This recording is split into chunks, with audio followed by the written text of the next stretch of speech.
जैसे कि अपन जानते हैं स्पेक्ट्रोस्कोपी में किरणों का प्रयोग किया जाता है और किरणों के आधार पर ही स्पेक्ट्रोस्कोपी का नोमेनक्लेचर किया जाता है। तो सबसे पहले हमारे पास में रेज की अगर बात करें तो सबसे पहली रेज जो हम काउंट करते हैं that is the cosmic rays. इस कॉस्मिक रेज में ये सबसे हाईएस्ट एनर्जी की होती है, जिसमें एनर्जी बहुत ज़्यादा, फ्रीक्वेंसी भी बहुत ज़्यादा होती है और तरंग दैर्घ्य का मान बहुत कम होता है। इस कॉस्मिक रेज से न्यूक्लियस पे जब डाली जाती है तो ये न्यूक्लियस ब्रेक हो जाती है और जब एक्साइटेड स्टेट में टूटी हुई न्यूक्लियाई को वापस रिकवर होती है तो नए एटम्स खोजे जाते हैं और इसको हाई एनर्जी फिजिक्स के रूप में पढ़ा जाता है। केमिस्ट्री में इस कॉस्मिक रेज से डिटेक्शन का पार्ट में कुछ भी योगदान नहीं होता। Cosmic rays high tension line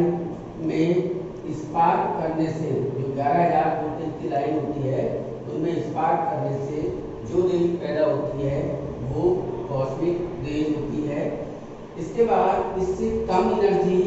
की जो एनर्जी की रेज होती है वो होती है गामा रेज, जिसमें कॉस्मिक रेज से कम एनर्जी होती है, कॉस्मिक रेज से कम फ्रीक्वेंसी होती है और तरंग दैर्घ्य कॉस्मिक रेज से कम होती है। जब हम गामा रेज को किसी न्यूक्लियस पर डालते हैं तो उस पर न्यूक्लियस डिफॉर्म हो जाती है, विकृत हो जाती है, अपने साइज को गोलाकार से विकृत रूप में बदल देती है और जब हम गामा रेज के सोर्स को बंद करते हैं तो वो न्यूक्लियाई वापस रिफॉर्म होती है। उस प्रोसेस में इस न्यूक्लियाई का जो चारों तरफ लगे हुए लिगैंड होते हैं वो उसको वापस नॉर्मल फॉर्म में आने में जितना समय लेते हैं उसको मॉस-बायर इफेक्ट के रूप में जाना जाता है, इसीलिए इसको मॉस-बायर स्पेक्ट्रोस्कोपी के रूप में केमिस्ट्री में पढ़ा जाता है। गामा रेज का जनरेशन कोबाल्ट न्यूक्लियस को जब गर्म करते हैं तो उसकी भारी ऑर्बिटल के इलेक्ट्रॉन एक्साइटेड स्टेट में जाते हैं और जब वो पुनः ग्राउंड स्टेट की तरफ आते हैं तो गामा रेज जनरेट होती है। इस गामा रेज का जनरेशन कोबाल्ट से होता है, साथ ही इससे हम Fe और कोबाल्ट अर्थात आयरन और कोबाल्ट की कॉम्प्लेक्सेस की स्टडी करते हैं और उनकी स्ट्रक्चर का डिसाइड करते हैं। इस Fe कोबाल्ट कॉम्प्लेक्सेस के साथ साथ इसमें हम जो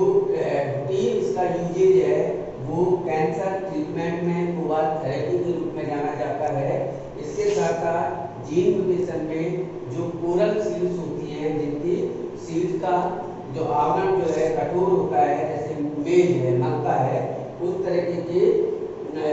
सीड्स को हम जीन म्यूटेशन के लिए गामा रेज से डिटेक्ट करते हैं, उससे डालते हैं। मेटलर्जी साइंस में भी इसका प्रयोग होता है। इसमें मेटलर्जी साइंस के रूप में इसका प्रयोग की जब अपन बात करते हैं तो मेटलर्जी साइंस में सीड की मोटाई और उसमें कोई एयर बबल तो नहीं है, ये जांच करने के लिए गामा रेज का प्रयोग किया जाता है। और गामा रेज को कम और ज़्यादा डॉपलर इफेक्ट जो कि फिजिक्स में पढ़ते हैं उसका सहारा लेके इसकी एनर्जी को कम और ज़्यादा कर सकते हैं। गामा रेज के बाद इससे कम एनर्जी की एक्सरेज होती है, उसकी फ्रीक्वेंसी गामा रेज से कम होती है, तरंग दैर्घ्य 1 से 100 एंगस्ट्रॉम के मध्य होती है और ये गामा रेज से कम एनर्जी की होती है। और इस तरंग दैर्घ्य के इक्वल जो है हमारे पास में आयनिक क्रिस्टल्स होते हैं जिनकी एक यूनिट सेल से दूसरे यूनिट सेल की लंबाई दूरी जो होती है वो 1 से 100 एंगस्ट्रॉम के मध्य होती है। इसलिए एक्सरे उस क्रिस्टल की स्टडी में डिफ्रैक्शन प्रतिरूप पैदा करती है और इस डिफ्रैक्शन प्रतिरूप से हम किसी भी आयनिक क्रिस्टल की स्ट्रक्चर को याद कर सकते हैं। मेडिकल साइंस में हम बोन हेल्थ अर्थात जब फ्रैक्चर या एक्सीडेंट से या किसी वजह से हड्डी टूटती है तो उसका हम एक्सरे लेते हैं और उस बोन की सिचुएशन का पता लगाते हैं और उसके आधार पर ही डॉक्टर लोग आगे डिसाइड करते हैं कि ऑपरेट होगा या साथ इससे भी जीन म्यूटेशन करते हैं।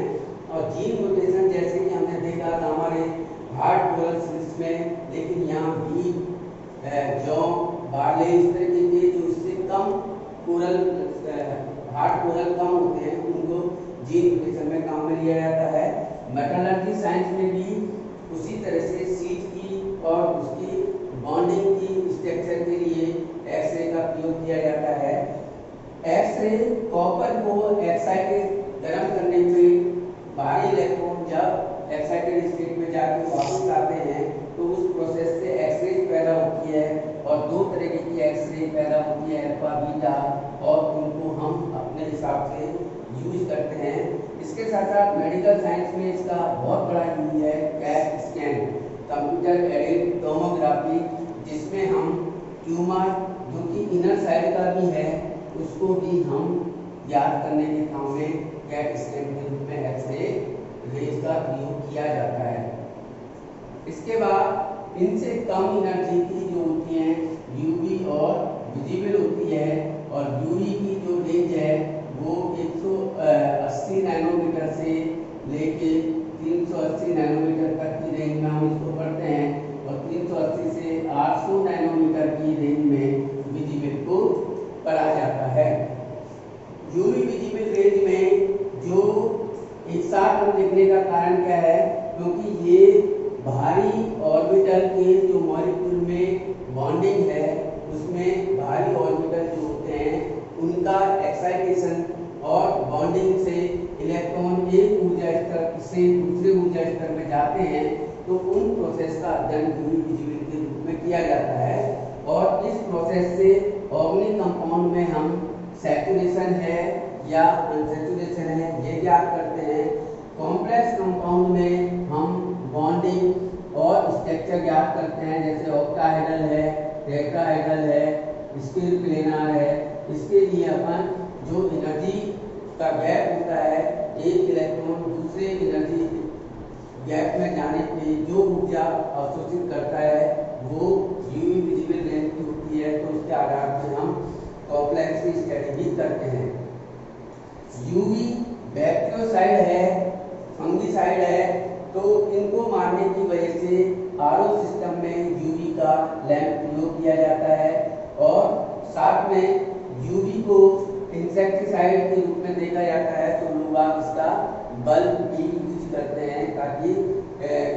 बैक्टीरिया, फंगस, इंसेक्ट को हम किल कर सकें। लेकिन यूवी सेल कार्सिनोजेनस होती है, कैंसर पैदा करती है, इसलिए इसका प्रयोग सावधानी से किया जाना चाहिए। इसके बाद इसी में विजिबल की अगर बात करें तो आजकल ग्रीन हाउस वेजिटेबल के रूप में जो सब्जियां आती हैं उनमें हम विजिबल लाइट का अर्थात ग्रीन पर्दे लगा के और उसके नीचे खेती की जाती है, ताकि वो उनमें पौष्टिकता भी रहती है, साथ में केमिकल खाद वगैरह से भी बचा जा सकता है। इसके साथ साथ विजिबल स्पेक्ट्रोस्कोपी का हम कलर थेरेपी के रूप में भी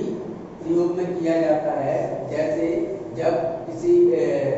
पेशेंट की आईज की ऑपरेट किया जाता है तो उसको पहले ब्लैक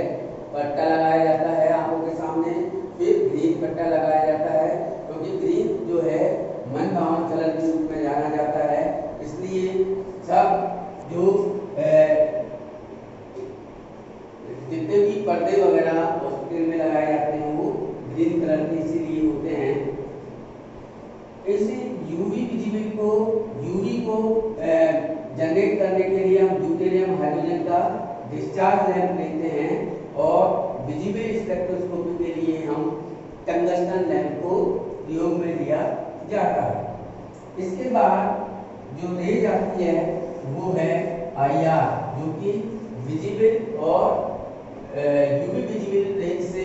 एनर्जी वाइज कम होती है, और जैसे वहाँ इलेक्ट्रॉनिक ट्रांजिशन होता है यहाँ हम वाइब्रेशनल एनर्जी की स्टडी करते हैं। इस वाइब्रेशनल एनर्जी की स्टडी से क्या हम निकालते हैं, उसमें ऑर्गेनिक कंपाउंड्स में फंक्शनल ग्रुप कौन सा उपस्थित है उसको ज्ञात कर सकते हैं। इनऑर्गेनिक कंपाउंड में हम बॉन्डिंग अर्थात बहुत से कंपाउंडों में बैक बॉन्डिंग होती है या डायरेक्ट बॉन्डिंग है, उसकी स्टडी हम आईआर स्पेक्ट्रोस्कोपी से करते हैं। इसके साथ साथ आईआर जो है रिमोट सेंसिंग के रूप में भी काम में ली जाती है। जो दूर की पिक्चराइजेशन का उनकी स्टडी करने के लिए रिमोट सेंसिंग का जो इंस्ट्रूमेंट होते हैं उनमें इंफ्रारेड रेडिएशन का प्रयोग किया जाता है। इसके साथ साथ मेडिकल साइंस में जब भी मस्कुलर पेन होता है तो फिजियोथेरेपी के रूप में जो डॉक्टर होते हैं वो आईआर से रिलेट करने के बाद उस मस्कुलर को रिलैक्स करते हैं और इस तरह से मस्कुलर पेन से उनको छुटकारा मिलता है। इसके साथ बाद जो इनसे आईआर से भी कम एनर्जी की है वो माइक्रोवेव कहलाती है, और माइक्रोवेव में हम रोटेशनल एनर्जी की स्टडी करते हैं। साथ में माइक्रोवेव और आईआर में बेसिक डिफरेंस क्या है कि आईआर में डायपोल मोमेंट रेडिएशन के बाद में भी क्रिएट हो सकता है या परमानेंट डायपोल मोमेंट होता है, लेकिन माइक्रोवेव में रोटेशनल एनर्जी की स्टडी की जाती है। साथ में ये रोटेशनल एनर्जी उन्हीं गैसेस मॉलिक्यूल की स्टडी की जाएगी जिनमें परमानेंट डायपोल मोमेंट होता है। अगर जिन गैसेस मॉलिक्यूल का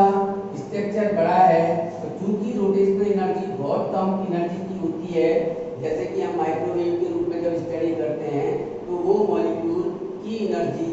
बहुत कम होने की वजह से उस रोटेशनल एनर्जी माइक्रोवेव के द्वारा परिवर्तित नहीं होती, इसलिए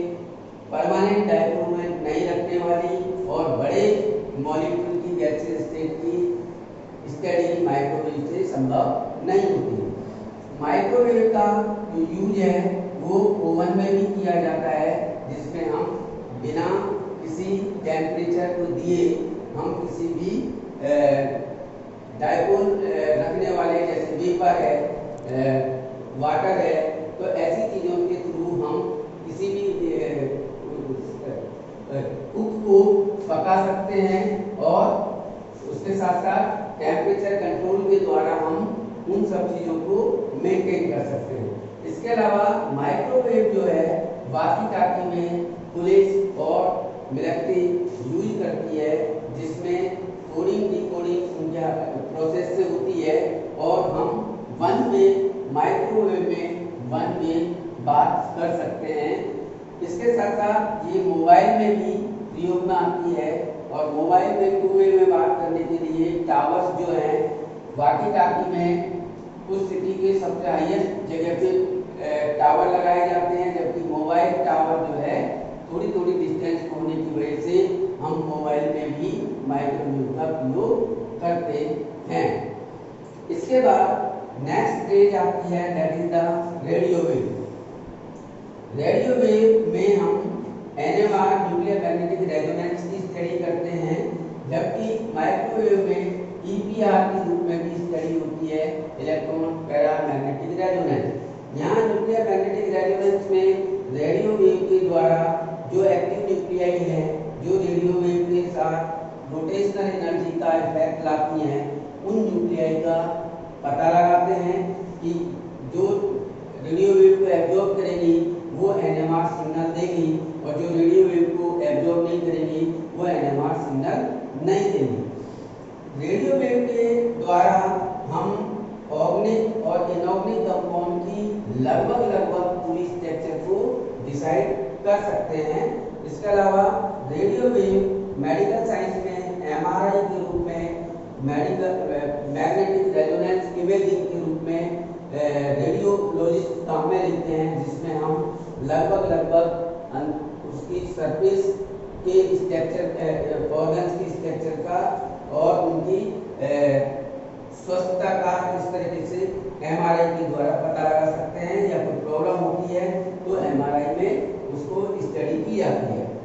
इसके साथ साथ ये रेडियो वेव जैसे नाम से जाना जाता है, तो radio signal, mobile signal, remote sensing इत्यादि में इसका प्रयोग होता है। और last but least sound wave, जिसे हम सोनोग्राफी में प्रयोग करते हैं, साथ में बोलने के लिए प्रयोग में ली जाती है। Thank you.